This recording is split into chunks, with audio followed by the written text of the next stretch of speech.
أعوذ بالله من الشيطان الرجيم. بسم الله الرحمن الرحيم. الحمد لله رب العالمين. والصلاة والسلام على نبينا طبيب قلوبنا وشفيع ذنوبنا القاسم محمد اللهم صل على وعلى أهل بيته الطيبين الطاهرين المعصومين ولعنة دائمة على أعدائهم أجمعين من يومنا هذا إلى يوم الدين. بسم الله الرحمن الرحيم. إن هذا القرآن يهدي للتي هي أقوم ويبشر المؤمنين الذين يعملون الصالحات أن لهم أجرا كبيرا. درود پڑھیں محمد والے محمد.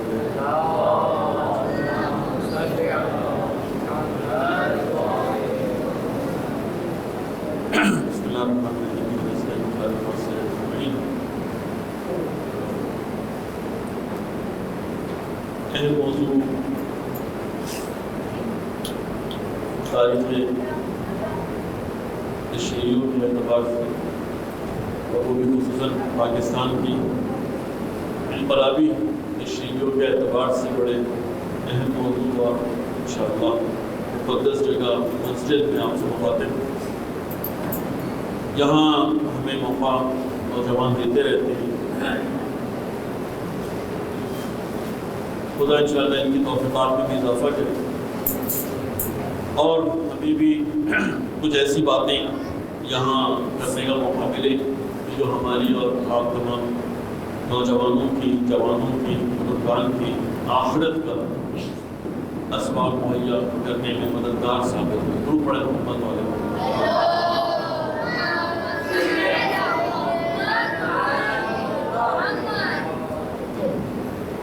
آج شہید ڈاکٹر محمد علی نقوی برسی کا دن ہے. ان کی شہادت کی تاریخ ہے 1995 7 مارچ 1995 میں ڈاکٹر محمد علی شہید ہوئے. ڈاکٹر محمد علی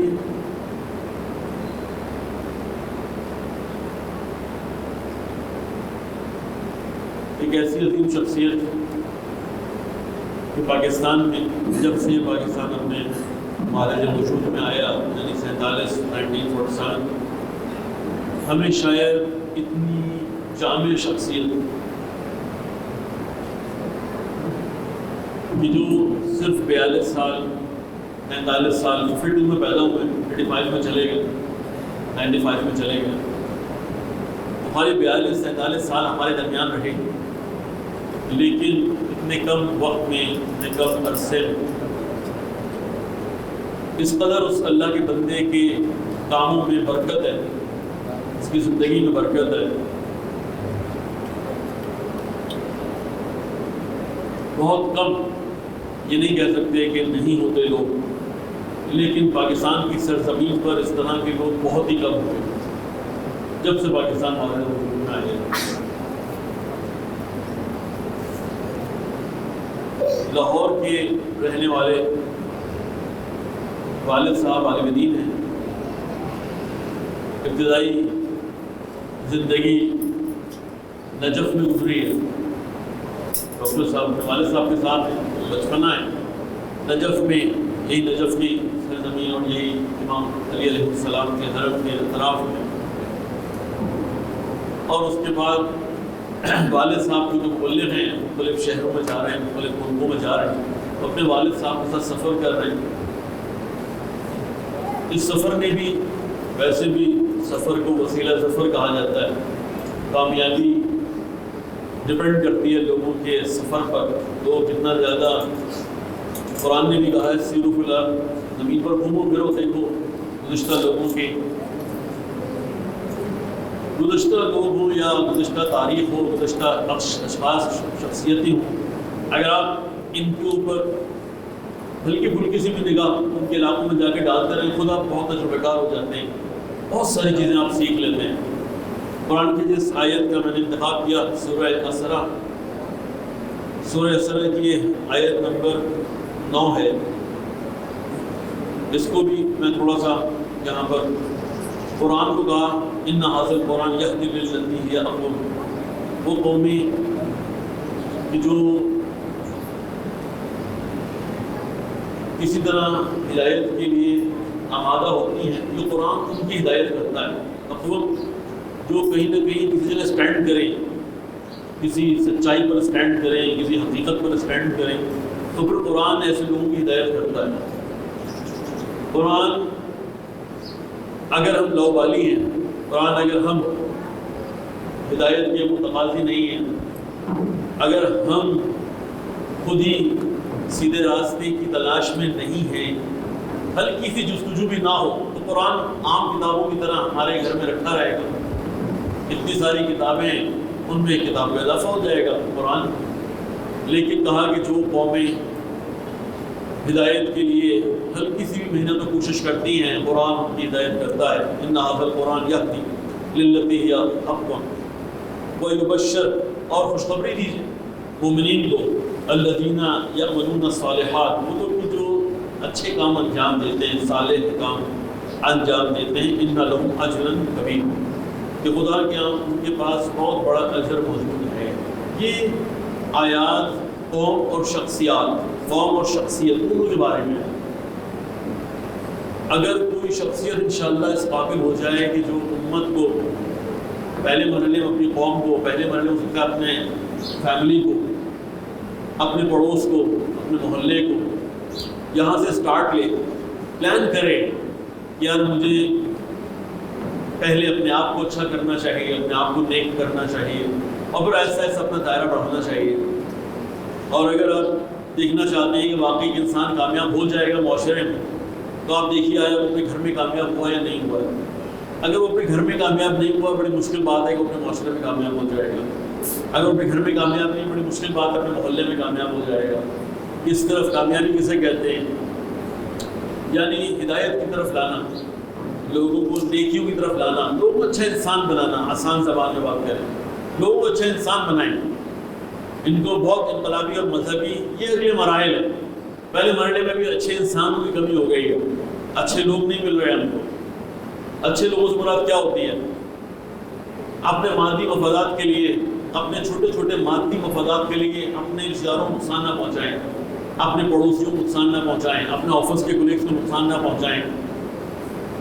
یعنی چھوٹے چھوٹے مفادات کے لیے خاندانوں میں جھگڑے نہ کروا دیں، چھوٹے مفادات کے لیے مسجدوں میں، مبارگاہوں میں مومنین کو آپس میں نہ لڑوا دیں، چھوٹے مفادات کے لیے تنظیم کو تنظیم سے نہ لڑوا دیں، ماتمی دستے اور انجمنیں آپس میں نہ لڑ جائیں، ٹرسٹیں آپس میں نہ لڑ رہی۔ اچھے انسان چاہیے، سچ بولنے والے اچھے انسان چاہیے، غیبت نہ کرنے والے اچھے انسان چاہیے، ہر وقت لوگوں کو فائدہ پہنچانے والے۔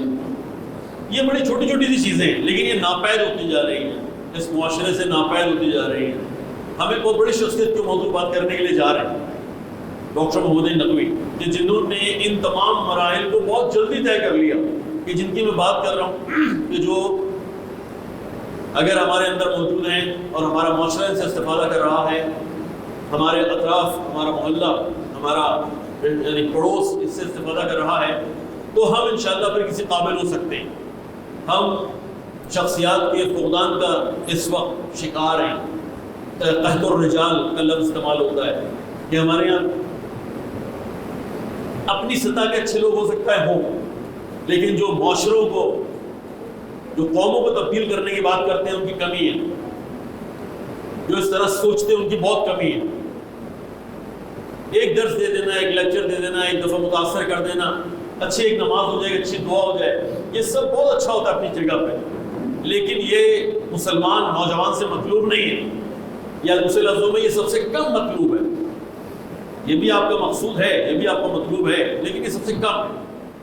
ہدف کیا ہے؟ شیعہ، کربلا کا ماننے والا، اس زمانے میں جس نے ایران کا انقلاب دیکھا ہو، جو خمینی مشکل کے زمانے میں جس نے تھوڑی بہت سانسیں لی ہوں، پھر رہبر موسم جیسی شخصیت دیکھی ہو، پھر حسن نصر اللہ جیسے لوگوں سے اس کی ملاقات رہی، یا کم سے کم ان کو اپنی آنکھوں سے چاہے سوشل میڈیا پہ دیکھا ہو، ان کی آوازوں کو سنا ہو، یمن کے اندر جو کچھ ہو رہا ہے، عبد الملک حوثی شخصیت سے متعارف آپ ہوئے ہوں۔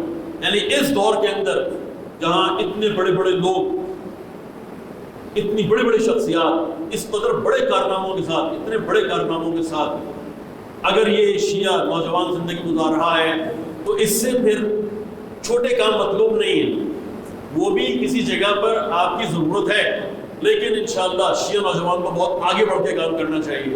اب اس زمانے میں شیعہ نوجوان کو بہت آگے چل کے سوچنا چاہیے، بہت دور کی سوچنی چاہیے، بڑے بھاری اسٹیپس اٹھانے کا پلان کرنا چاہیے۔ آغاز چھوٹا ہوتا ہے لیکن پلان بڑا ہونا چاہیے، ہدف بڑا ہونا چاہیے، ویژن بہت بڑا ہونا چاہیے۔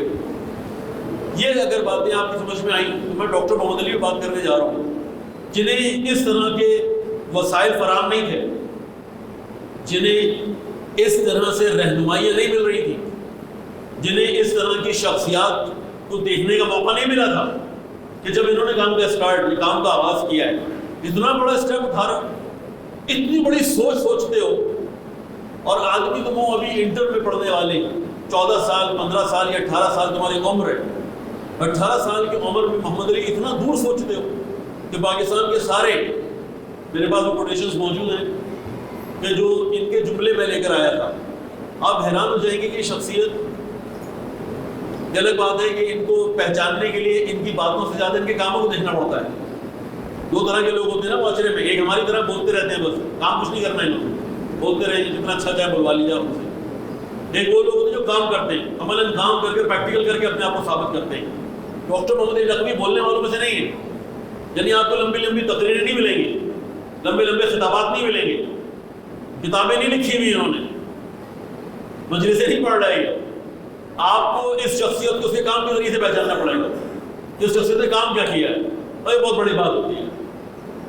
اب اس کا تصور بھی آپ لوگوں کے لیے مشکل کام ہے کہ لوگوں کو ان کی زبان سے نہیں، ان کے عمل سے پہچانے، ان کے کاموں سے پہچانے، جو قوموں میں وہ کام کر گئے، بنیادیں رکھ گئے، اور الحمدللہ جو آج تناور درخت بن چکے ہیں جس کے ثمرات پوری دنیا میں، آپ ان کاموں سے شخصیات کو پہچانے۔ ڈاکٹر محمد علی اپنے کاموں سے پہچانے جائیں گے، لیکن جتنا تھوڑا بہت بولا بھی ہے تو کمال بولا ہے، بہت کم باتیں کی ہیں ڈاکٹر صاحب نے، لیکن جو کم باتیں بھی کی ہیں وہ بھی کمال کی ہیں۔ مثلا کہا کہ حق کو پہچاننے کے بعد ہاتھ پہ ہاتھ دھر کے گھروں میں بیٹھ جانا، یہ حق کے ساتھ ظلم ہے، توہین حق کی۔ بات چھوٹی سی ہے لیکن کتنا گہرا مطلب، یا تو تمہیں حق پہنچا ہی نہیں، آپ کو پتہ ہی نہیں چل پایا کہ حق ہے کیا، نہ آپ کی سمجھ میں خمینی آیا، نہ آپ کی سمجھ میں انقلاب آیا، نہ آپ کی سمجھ میں خامنہئی آیا، نہ لبنان آیا، نہ دشمن شناسی آپ کو ملی، ٹھیک ہے، لیکن جہاں آپ کو حقیقت کا علم ہو گیا، جہاں آپ کو پتہ چل گیا کہ ہدایت کہتے کسے اور کیا عمل، یعنی کیا اسٹیپ اٹھانے، اور ہاتھ پہ ہاتھ دھر کے بیٹھ جائیں، ڈاکٹر صاحب کہتے ہیں کہ یہ تو توہین ہے اس حق کی جس کو تم دعویٰ کرتے ہو پہچان لیا ہے، ہمیں اس پر عمل کرنا چاہیے۔ ڈاکٹر صاحب نے چھوٹی چھوٹی باتیں کی ہیں، ٹائم کے موضوع پر بات کی ہے، کمال کیا ہے، اتنا خیال ہے آپ کو ٹائمنگ کا۔ آئی کے نوجوانوں کے درمیان بیٹھ کے کہہ رہے ہیں کہ آپ نے آدھے گھنٹے لیٹ پروگرام شروع کیا ہے، یہاں کتنے لوگ بیٹھے ہوئے ہیں؟ انہوں نے کہا یہاں پہ 100-200 افراد بیٹھے ہوئے ہیں۔ انہوں نے کہا سب کا آدھا گھنٹہ جمع کیجیے، اب 100-200 افراد کا آدھا گھنٹہ جمع کیا گیا، پتہ چلا وہ اتنے سارے گھنٹے بن گئے۔ کہا کہ آپ نے اصل میں قوم کے اتنے سارے گھنٹے ضائع کر دیے۔ ہم تو یہ سوچ رہے ہیں یار آدھے گھنٹے پروگرام لیٹ ہوا ہے تو اس میں کیا مسئلہ ہے؟ ڈاکٹر صاحب نے کہا کہ آپ نے قوم کے اتنے گھنٹے ضائع کر دیے صرف اپنے پروگرام تھوڑا سا لیٹ کر کے۔ یعنی باتیں بڑی مختصر اور چھوٹی ہیں، لیکن اس اللہ کے بندے نے جو بات بھی کی ہے کی بڑے دل سے ہے، جو بات بھی کی ہے کی بڑی کام کی ہے۔ ہر جملہ چاہے وہ وصیت نامے کا ہو، جو زیادہ تر ہمارے نوجوانوں کو وصیت نامے کی صورت میں ملا ہے، یعنی ہمیں اس سے پہلے اتنا ڈاکٹر صاحب کو سننے سمجھنے کا موقع بھی نہیں ملا۔ وصیت نامہ ہمیں ملا تو پتہ چلا ہے کہ چند باتیں ڈاکٹر صاحب نے بڑی اچھی کی ہیں، نہیں، اس وصیت نامے سے پہلے ڈاکٹر صاحب کی چند ہی باتیں ہیں لیکن وہ بہت اچھی باتیں ہیں۔ آپ کو انشاءاللہ قریت کو ڈھونڈنا چاہیے، قریت کے ڈھونڈنا چاہیے کہ وہ باتیں کیا ہیں۔ ایک ایسے پریکٹیکل انسان کی بات ہو رہی ہے کہ جس نے 42 سال کی، زیادہ سے زیادہ 43 ایئرس اولڈ، بس شہادت مل گئی ان کو، لیکن وہ کمال کر گئے، وہ بنیادیں رکھ گئے کہ آج بھی الحمدللہ ہمیں اس پاکستان سے مختلف شخصیات اور ان کے کاموں کو جب دیکھتے ہیں تو ڈاکٹر محمد علی کی پاکیزہ سانس، ان کے پاکیزہ پسینے، اور پھر بعد میں ان کے پاکیزہ لہو کی خوشبو آتی ہے۔ آج بھی نوجوانوں کے اندر وہ چیزیں موجود ہیں، لیکن ہمارے ویژن چھوٹے ہو گئے، ہم اب جو کام ہو چکا ہے اس کو بچانے میں لگ گئے. ڈاکٹر محمد علی آپ سے مطالبہ نہیں کرتا تھا, وہ تو کہتے تھے یہاں تک تو میں نے کر دیا ہے, آئی ایس او تو میں نے بنا دی ہے, آئی او تو میں نے بنا دی ہے, تحریک نفاذ فرقہ جعفریہ میں نے جان ڈال دی تھی. اس کے بعد بہت ساری اور جو امپلائز یونٹس, یعنی بہت سارے ایسے امپلائز کی یونینس جو انہوں نے بنائی ہیں, یعنی انہوں نے ٹیچرس کو جمع کیا ہے, انہوں نے آہستہ آہستہ گورنمنٹ اور جو امپلائز ہوتے ہیں ان کو جمع کیا ہے, ایگریکلچر جتنی شخصیات ہوتی ہیں ان کو جمع کیا ہے, چھوٹے چھوٹے ان کے یونینس بنائی ہیں, اور پھر آہستہ آہستہ اسکول کی چین بنائی ہے. تو ڈاکٹر صاحب کہہ رہے ہیں یہ سارے کام تو میں کر چکا ہوں, اب تم لوگوں سے جو تقاضا ہے وہ یہ تھا کہ اس کے آگے کی بات کرو, آگے جا کے کرو, آگے جا کے سوچو اس کے بعد کیا ہونا تھا, اور ملتوں کے لیے اور قوموں کے لیے کیا کام ہونے تھے. یہ وہ کام تو آپ کو بتائیں جو دفاعی موضوع پر ڈاکٹر صاحب نے کام کیا, جو بہت کم لوگوں کو پتہ ہے کہ جب ملت کے اوپر یہ والی مشکل آئی, تازہ لشکر جنگی سے پہلے سے بھائی صاحبہ وجود میں آئے ہوں, اسی جھنگ کے علاقے سے, یہ جو متاثر ترین علاقہ اب بھی ہے, وہاں سے پھر یہ شخصیات نکل کے آتی ہیں وہابی, اور پھر وہ شیعوں کو قتل عام جو جائز نہیں بلکہ واجب سمجھنے لگتی ہیں, اور پھر ایک پورا طوفان بدتمیزی پاکستان کے اندر فرقہ واریت کی صورت پھیل جاتا ہے. ویسے تو اس کو فرقہ واریت نہیں کہہ سکتے, یہ ایک ٹارگٹ کلنگس کی بات, پیسے لیتے تھے, الگ ہے کہ نام مذہب کا یا کسی دین کا فرقے کا استعمال کرتے تھے نہیں, ایسی کوئی بات تھی نہیں. پاکستان کے اندر مذہبی بنیادوں پر انتشار ابھی بھی نہیں ہے, اتنی زیادہ یہاں پر فنڈنگ ہونے کے باوجود بھی ابھی بھی اس طرح کا ماحول نہیں. بن جائے ہماری حرکتوں سے تو اور بات ہے, ہماری حرکتوں سے بن جائے تو اور بات ہے, وہ اللہ ابھی بھی اس طرح کا ماحول پاکستان کے اندر نہیں ہے. تو اس زمانے میں جب شیعہ شخصیات, شیعہ مبارکہ, شیعہ مساجد, شیعہ آرگنائزیشن خطرے میں ہیں, تو وہ شخصیت ڈاکٹر محمد علی نقوی اپنے ہی جوانوں میں سے ایک گروہ کو کہتا ہے بھائی جاؤ جا کے ملت کا دفاع کرو, شخصیات کی حفاظت کرو, جاؤ امام بارگاہ مساجد کی حفاظت کرو, اسکاؤٹس بناؤ, اس طرح کے لوگوں کو اپنا دفاع کی حد تک ان کے اور ٹریننگس کو, کہ ان کے پاس ٹریننگس ہونی چاہیے کہ اپنا دفاع کیسے کرنا ہے. یہ کام بھی ڈاکٹر صاحب کیا گیا ہے. یہ ڈاکٹر محمد علی نقوی اہم بات کیا ہے, چند علماء سے متاثر ہونے کے بعد, یہ بات میری بنیادی اس کو یاد رکھیے گا. یہ الگ بات ہے کہ اس زمانے میں الحمدللہ پائیں کہ حوزہ علمیہ قوم اپنے عروج پر نہیں تھا. نجف جیسی جگہ بھی صدام جیسے لوگوں نے اور ان کے پہلے جو سسٹمز تھے انہوں نے خراب کر دی تھی, لیکن پاکستان کو پھر بھی بہت اچھے اچھے علماء ملے ہوئے تھے. میں سابقہ علماء کی بات کر رہا ہوں جو ڈاکٹر صاحب کو, یہ ڈاکٹر صاحب کی شخصیت کو بنانے میں جن کا رول ہے, جن کا کردار ہے. ایک ان کے اپنے والد میں نے کہا کہ حسین نقوی صاحب ہیں, اسی طرح مرتضی حسین ضرورفاضل تھے جن کو ابھی پاکستان کے اندر کوئی پہچانتا ہی نہیں ہے, لیکن وہ واقعی مجتہد شخصیت پاکستان کے اندر موجود تھی.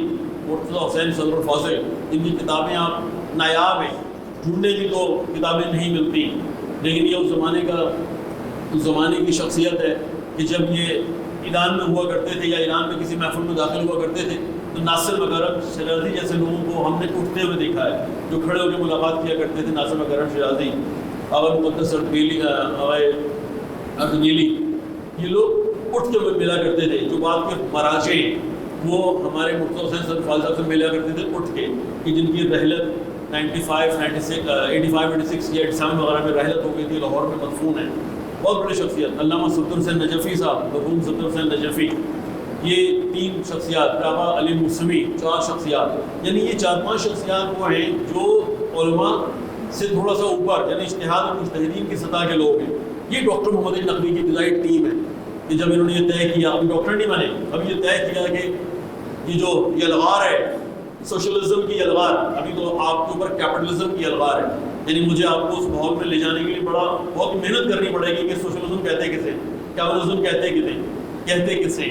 یہ پاکستان کے اندر لوگ اس زمانے میں جب بھٹو نے قلم بلند کیا اور کہا کہ پاکستان کو سوشلسٹ ملک بنانا ہے, اس کو امریکہ کے جملے سے نکالنا ہے, اس زمانے میں امریکہ اتنا مضبوط بھی نہیں تھا, امریکہ کے جملے سے نکالنا ہے اور رشیا کا نظام نافذ ہوگا. روس, چائنا اور رشیا سے متاثر ہو رہے تھے نا جب آپ کے بھٹو, تو ذوالفقار علی بھٹو نے اس پاکستان کو سوشلسٹ ملک بنانے کی پلاننگ کی تھی. یہ جو ایٹم بم بنا لیا رشیا سے آپ نے سپورٹ لے کے, وہ بھی اسی بنیاد پر بن گیا تھا آپ کا, کہ آپ اس طرف چلے گئے تھے, آپ اس بلاک میں چلے گئے تھے, امریکن یا کیپٹلسٹ بلاک سے نکل کے سوشلسٹ بلاک میں چلے گئے تھے ذوالفقار کے بھٹو کے زمانے میں. اب بھٹو نے پاکستان کو سوشلسٹ بنا دیا. سوشلسٹ کا جو دوسرا چہرہ ہے تو کہتے ہیں کمیونسٹ. کمیونسٹ کسے کہا جاتا ہے؟ آسان لفظوں میں کہتے ہیں کہ جو پہلے خدا کا انکار کرے, پہلے خدا کا انکار کرے کہ بھائی خدا نامی کوئی چیز نہیں ہے, جو کچھ کرنا ہے میں نے کرنا ہے. ہم سب میں صلاحیت اللہ نے برابر کی رکھی ہوئی ہے, ہم سب کے درمیان دولت تقسیم برابر ہونا چاہیے. لفظ اشتراکیت ترجمہ بنتا ہے. سوشلزم کا ترجمہ اشتراکیت ہے کہ ہم سب آپس میں, چاہے ایک انجینئر ہو, ایک ڈاکٹر ہو, اور ایک چاہے صفائی کرنے والا ہو یا کچھ بھی ہو, سب کی سیلریز برابر ہوں گی. گورنمنٹ مضبوط ہو جاتی ہے, گورنمنٹ بھاری ہو جاتی ہے کیونکہ حکومت سارے ادارے اپنے انڈر میں لے لیتی ہے. یہ ساری فیکٹریاں, یہ سارے کارخانے, یہ ساری بلدیاتی نظام, یہ سب حکومت کے انڈر میں چلے جاتے ہیں. پرائیویٹائزیشن ختم ہو جاتی ہے. کیپٹلزم الٹا ہے, اس میں پرائیویٹائزم یعنی پرائیویٹ ہوتی ہے ہر چیز. معاہدہ آپ کے یہاں کی KSC پرائیویٹ ہو گئی, آپ کے یہاں کی ریلوے پرائیویٹ ہو گئی, بڑے بڑے ادارے اسٹیل مل پرائیویٹ ہو گئی. یہ ہے کیپٹلزم. ہم سب کیپٹلزم کے اندر رہ رہے ہیں. لیکن جب ڈاکٹر مودی نے کام کا آغاز کیا تو نوجوان سارے کے سارے سوشلزم سے متاثر ہو رہے تھے. یونیورسٹیز کے اندر شیعہ آرگنائزیشنز نہ ہونے کے برابر تھی, تو اس وقت سب کو جنہیں تھوڑا بھی جوش اور جذبہ نوجوانوں میں ہوتا ہے, آپ کالج یونیورسٹی کے اندر ہے تو آپ کے جذبات ہیں, تو آپ کے دو ہی گروہ تھے جو آپ کے جذبات کو کیش کرتے تھے اور آپ کا خون بہا دیا کرتے تھے اپنے اہداف کے لیے. ایک جماعت اسلامی جمعیت کے نام سے پورے پاکستان اور پورے یونیورسٹیز کے اندر موجود, اور دوسرا NSF, یہ سرخے ہوا کرتے تھے, نیشنل اسٹوڈنٹس فیڈریشن NSF. اور ہمارے جتنے بڑے لوگ تھے نا اس زمانے کے, ہمارے بڑے لوگ اس زمانے کے, سب اپنے آپ کو کمیونسٹ کہلوانا پسند کرتے تھے. جب کمیونسٹ ہو گئے, آپ کے یہاں کے وہ افراد کو جو یونیورسٹیز میں پڑھاتے ہوں شیعہ, وہ لوگ جو شعراء ہوں شیعہ, وہ لوگ جو خطبہ ہوں شیعہ, وہ تو جو انٹلیکچوئل ہے اس کی تو بات ہی نہیں کر رہا, ہم مذہبی حلقوں کی بات کر رہے ہیں کہ یہ لوگ بھی ایسے ایسا سوشلزم کو پسند کر کے کمیونسٹ ہونے کو پسند کر رہے تھے, اور یہ ایسے اس بلاک میں جا رہے تھے, اپنے آپ کو تحریہ کہلوانا پسند کرتے تھے کہ ہم اللہ کو نہیں مانتے. امام حسین علیہ السلام کے ماننے والوں کی حالت یہ ہو رہی تھی کہ ہم اللہ کو نہیں مانتے. میں نام نہیں لینا چاہتا کیونکہ وہ مقدس شخصیات ہیں آپ کے درمیان, ابھی بھی ان کا وہ تقدس آپ کے یہاں ہے موجود, اس لیے میں نام نہیں لینا چاہ رہا. لیکن یہ سب لوگ دہریے ہو گئے تھے, اپنے آپ کو خدا سے دور کر لیا تھا. جب بزرگان چلے گئے تو پھر نوجوان بیچارہ, یہ تو ویسے ہی تبدیلی کا خواہاں ہوتا ہے, اس کو تو جو چیزیں نظر نہیں آتی اس کو مانتا ہی نہیں ہے. اسے تو اللہ نظر نہیں آتا تھا, یہ کیسے آسانی سے مان لے کہ اللہ بھی موجود ہے. بڑے مشکل ہے کیونکہ ہمارے گھرانوں میں اللہ کا کوئی کام ہی نہیں ہے. آپ کو اندازہ ہونا چاہیے جتنی آپ کے گھر میں امام حسین علیہ السلام کو حیثیت حاصل ہے اتنی اللہ کو حیثیت حاصل نہیں ہے. آپ کو پتہ ہے کیونکہ چھپی بھی بات نہیں ہے, کتنی آپ کے امام حسین علیہ السلام کے موضوع پر جتنی بات ہوتی ہے, اللہ کے موضوع پر اتنی بات ہوتی ہے نہیں ہوتی ہے. جتنی مجالس کو اہمیت دیتے ہیں ہم, اتنی نماز کو اہمیت نہیں دیتے. معلوم ہے اس کے اوپر کوئی دلیل لانے کی ضرورت نہیں ہے. اور جو پرانا معاشرہ تھا وہ تو اور بھی خطرناک تھا کہ جب ڈاکٹر محمد علی نے کام کا آغاز کیا ہے, اس زمانے میں تو لوگ ہر چیز سے دور ہو رہے تھے, عزاداری کو بھی چھوڑ رہے تھے. خدا کو چھوڑ ہی دیا تھا, عزاداری کو بھی چھوڑ رہے تھے.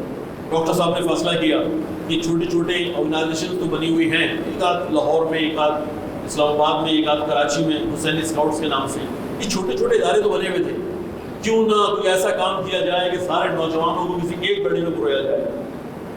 یہ ڈاکٹر محمد علی کا اصل کام ہے کہ جو انہوں نے یہ پلان کیا کہ جب وہ ابھی ڈاکٹر نہیں بنائے, ابھی وہ کنگ ایڈورڈ یونیورسٹی میں پہنچا نہیں تھا, ابھی وہ صرف اسٹوڈنٹ ہے انٹر کا, اور وہ سوچتا ہے, لیکن کیونکہ علماء کی سرپرستی میں زندگی گزار رہے تھے تو کہا کہ ایسا کام کرنا چاہیے. ہمارا الہام تھا مہدی حکیم سے لیا ہوا.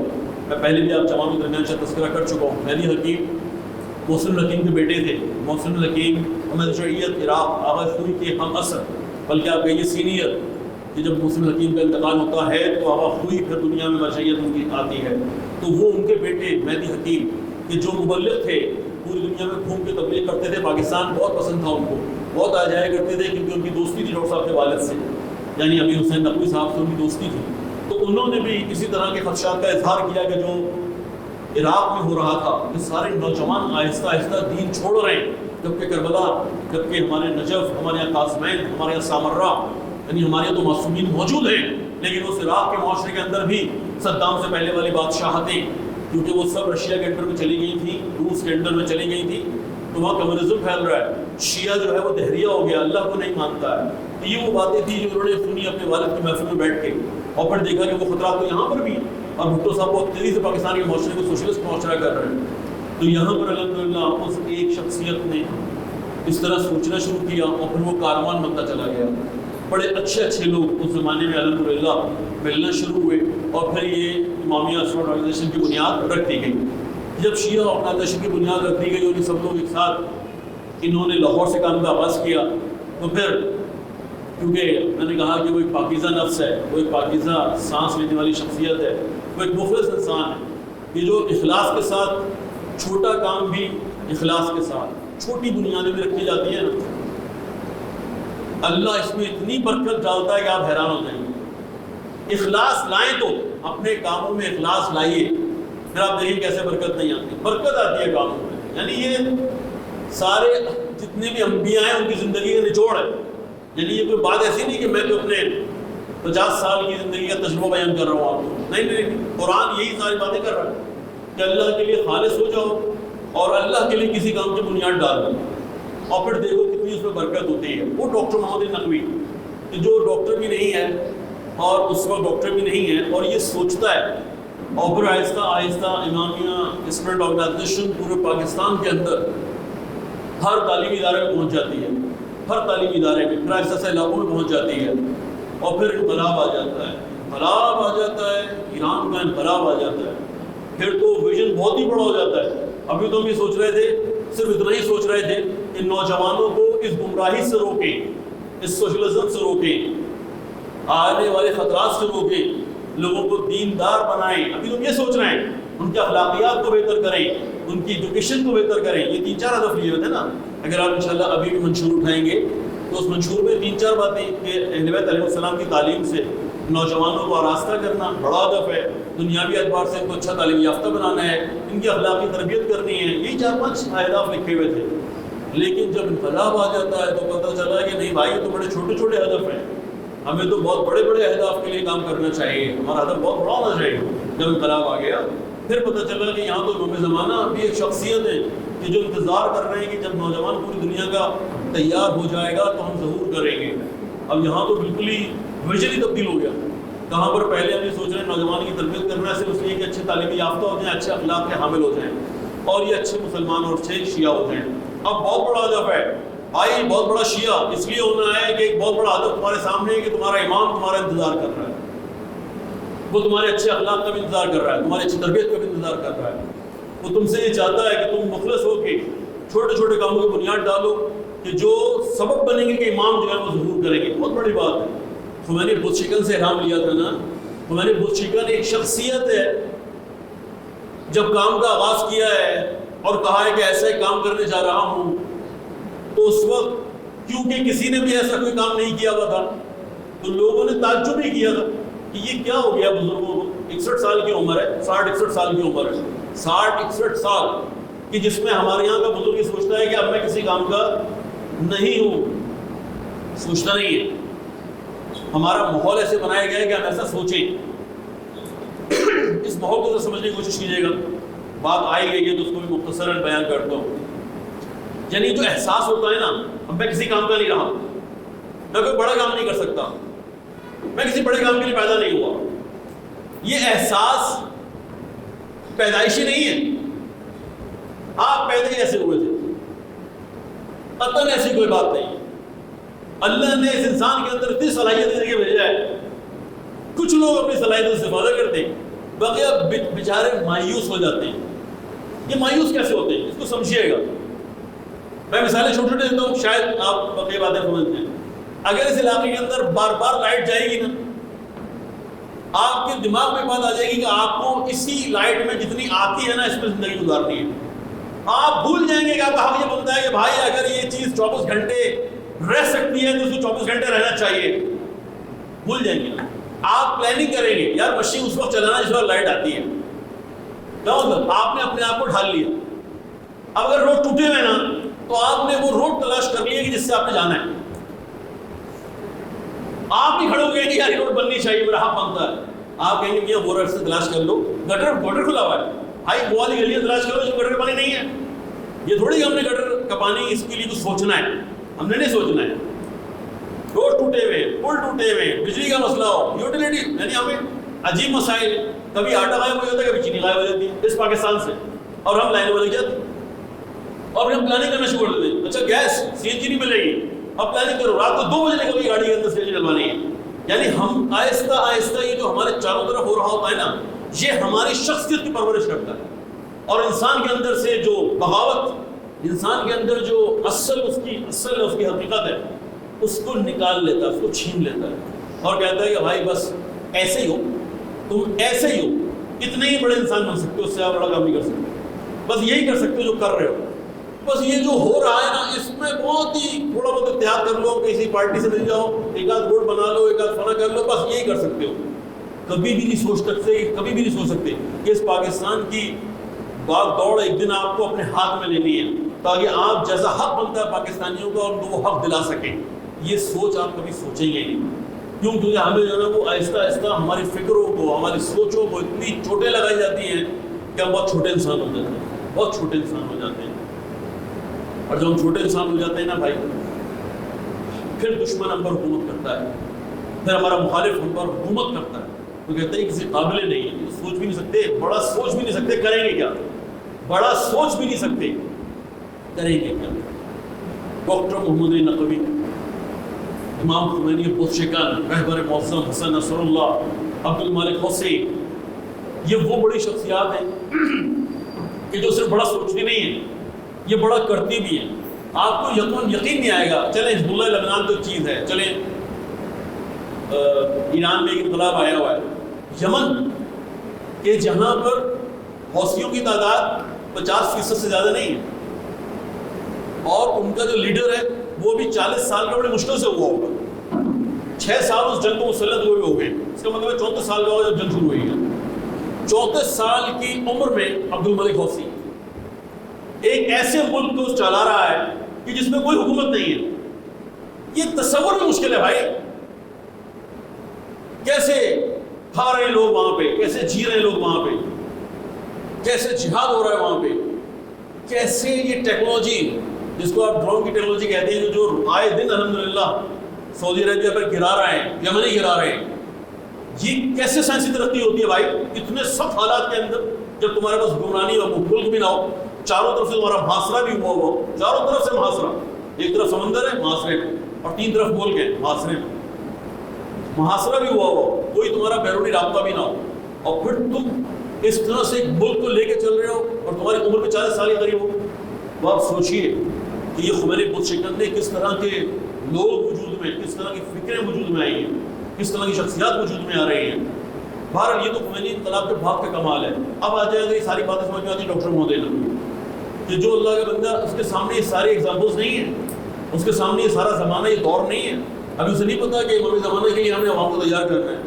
اس سے پہلے نہ خمینی کو دیکھا ہے، نہ اس نے حسن نصر اللہ لبنان کی حزب اللہ کو دیکھا ہے، اور وہ نوجوانوں کے لیے اس طرح سوچے. اس کا مطلب ہے وہ موجودہ شخصیات سے بڑا انسان تھا جو بھی آپ کو پتہ ہی نہیں. حقیقت محمد علی کا آپ کو پتہ نہیں، وہ ان موجودہ شخصیات سے بڑا انسان تھا کہ جو انقلاب کے بعد انقلابی ہوئی ہے، وہ انقلاب سے پہلے انقلابی ہے، وہ انقلاب سے پہلے سوچتا ہے کہ کیا کرنا چاہیے نوجوانوں کے لیے.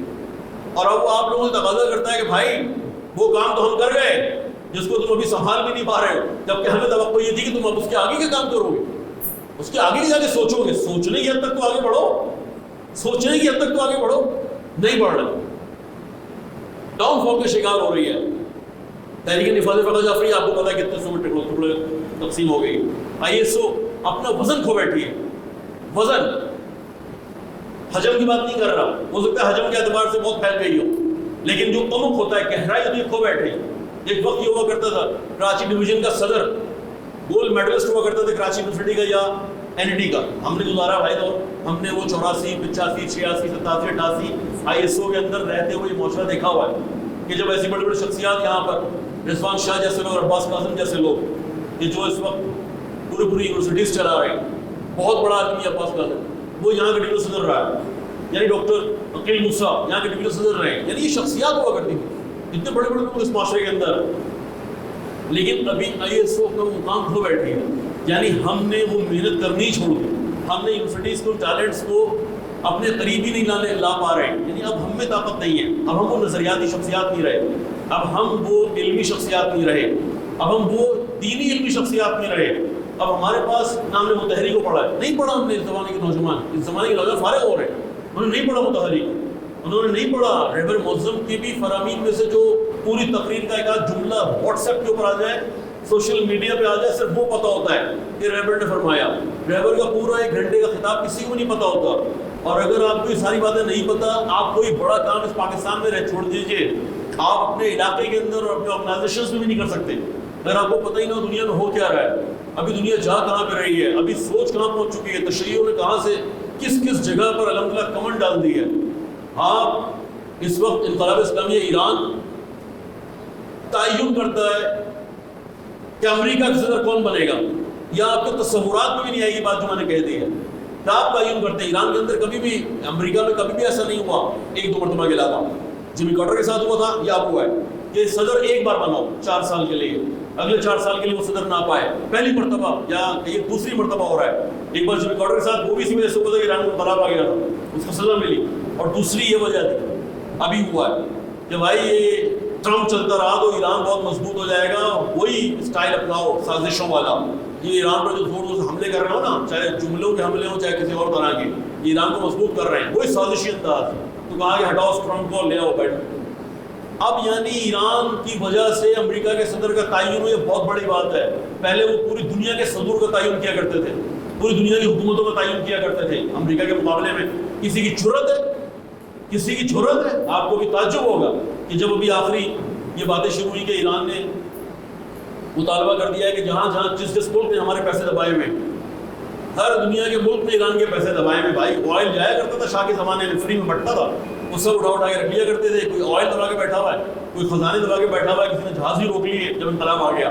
ایران نے پوری لسٹیں بنائی ہوئی ہیں کہ ہمیں چاہیے, سب سے چاہیے.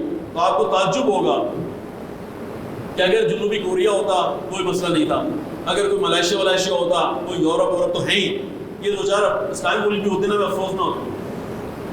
افسوس ہمیں ہوا کہ جب ہمیں پتہ چلا کہ عراق بھی وہ ایک ملک ہے کہ جو امریکہ کی اجازت کے بغیر وہ پیسہ واپس نہیں کر پاتا. اس کو اجازت ہی نہیں ہے کہ جو ایران کا تم نے ادھار دینا ہے, تمہارے اوپر جو ایران کا ادھار ہے تم نہیں دے سکتے. کون؟ عراق. جہاں ہم سمجھ رہے ہیں کہ 2003 میں صدام فتح ہو چکا ہے اور ہماری حکومت آئی ہوئی ہے, وزیر اعظم ہمارا شیعہ بنتا ہے. اس ملک کو اجازت نہیں ہے جو 2 دن پہلے اجازت ملی ہے کہ عراق نے جو پیسے دبائے ہوئے ہیں ایران کے, وہ واپس کرو. امریکہ نے اجازت دے دی ہے. تو اب دنیا کو پتہ چلا لوگ عراق کے ممالک کے اندر تھا.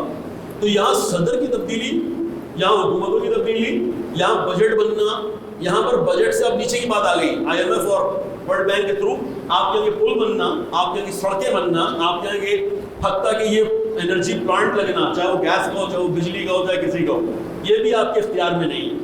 اس کا بھی تعین جو ہے نا وہ امریکہ اور اسرائیل اور سعودی عربیہ کرتے ہیں کہ کیا ہونا چاہیے. ایسے حالات میں ایران اس جگہ پہ جا کے سوچ رہا ہو, بہت بڑی بات ہے, بہت بڑی تبدیلی آئی ہوئی ہے.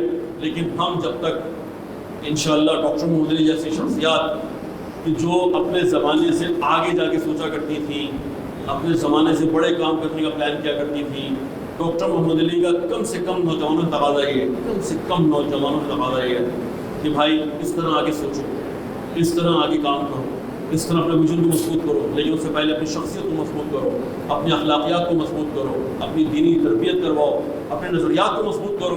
یہ سب ہو جائے تو انشاءاللہ خدا تمہیں توفیق دے گا کہ تم وہ بڑے کام کرو گے جو انشاءاللہ آئندہ آنے والے پاکستان اور شیعوں کے لیے مفید ثابت ہوگی. بہت شکریہ. پہلے میں بات کر چکا ہوں. انشاءاللہ سوالات کی صورت میں انشاءاللہ آپ کے جواب دیں گے. درود پڑھے محمد والے.